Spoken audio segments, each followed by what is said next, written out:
जाट भारत और पाकिस्तान में रहने वाला एक क्षत्रिय समुदाय है। भारत में मुख्य रूप से पंजाब, हरियाणा, राजस्थान, दिल्ली, उत्तर प्रदेश, मध्य प्रदेश और गुजरात में बसते हैं। पंजाब में यह जट कहलाते हैं तथा शेष प्रदेशों में जाट कहलाते हैं। जाट एक आदिकालीन समुदाय है और प्राचीनतम क्षेत्रीय वर्ग है जिसकी अनेक अनुपम विशेषताएं हैं। इसकी सामाजिक संरचना बेजोड़ है। इस जाति ने आदिकाल से कुछ सर्वमान्य सामाजिक मापदंड स्वयं ही निर्धारित कर रखे हैं और इनके सामाजिक मूल्यों का निरंतर संस्करण होता आ रहा है। जाट समाज की गोत्र और रखप व्यवस्थाएं अति प्राचीन हैं और आज भी इनका पालन हो रहा है। जाट समाज में अपने वंश गोत्र के लोग परस्पर भाई भाई की तरह मानते हैं। समय समय पर मीडिया में इन व्यवस्थाओं पर हमला होता रहा है। यह समझना आवश्यक है कि जाट जाति क्या है। जाट शब्द कितना प्राचीन है, जाट शब्द कैसे अस्तित्व में आया, जाट जाति की उत्पत्ति और विस्तार कैसे हुआ, इसका प्राचीन इतिहास क्या है।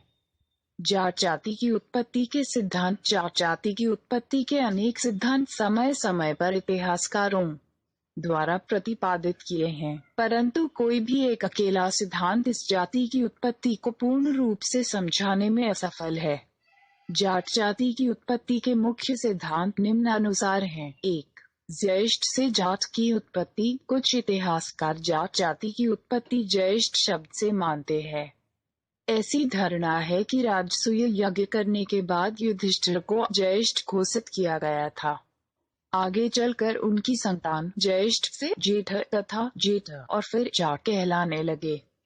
कुछ अन्य इतिहासकार मानते हैं कि पांडवों को महाभारत में विजय दिलाने के कारण श्री कृष्ण को युधिष्ठिर की सभा में ज्येष्ठ की उपाधि दी गई थी। अलबरूनी श्री कृष्ण को जाट मानते हैं। अलबरूनी भारत परी 176।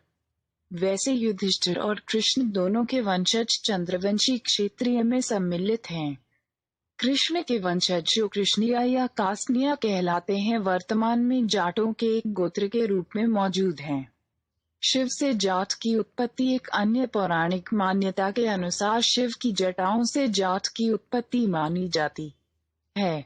यह सिद्धांत देव संहिता में उल्लेखित है। देव संहिता की इस कहानी में कहा गया है कि शिव के ससुर राजा दक्ष ने हरिद्वार के पास कनखल में एक यज्ञ किया था। सभी देवताओं को तो यज्ञ में बुलाया, पर न तो महादेव जी को ही बुलाया और न ही अपनी पुत्री सती को ही निमंत्रित किया। शिव की पत्नी सती ने शिव से पिता के घर जाने के लिए पूछा तो शिव ने कहा, तुम अपने पिता के घर बिना बुलाए भी जा सकती हो। सती जब पिता के घर गई तो वहां शिव के लिए कोई स्थान निर्धारित नहीं था। न उनके पति का भाग ही निकाला गया है और न उसका ही सत्कार किया गया।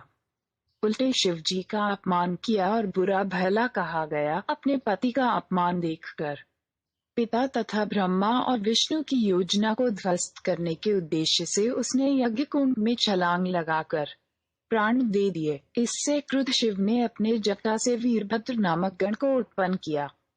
वीरभद्र ने जाकर यज्ञ को भंग कर दिया। आगंतुक राजाओं का मानमार्दन किया। ब्रह्मा और विष्णु को यज्ञ से जाना पड़ा। वीरभद्र ने दक्ष का सिर काट दिया। ब्रह्मा और विष्णु शिव को मनाने उनके पास गए। उन्होंने शिव से कहा कि आप भी हमारे बराबर हैं। इस समझौते के बाद शिव और उसके गण जाटों को बराबर का दर्जा मिला। शिव ने दक्ष का सिर जोड़ दिया। कहते हैं कि दक्ष को बकरे का सिर जोड़ा गया था। यह भी धारणा है कि ब्राह्मण इसी अपमान के कारण जाटों का इतिहास नहीं बताते या इतिहास तोड़ मरोड़ कर लिखते हैं।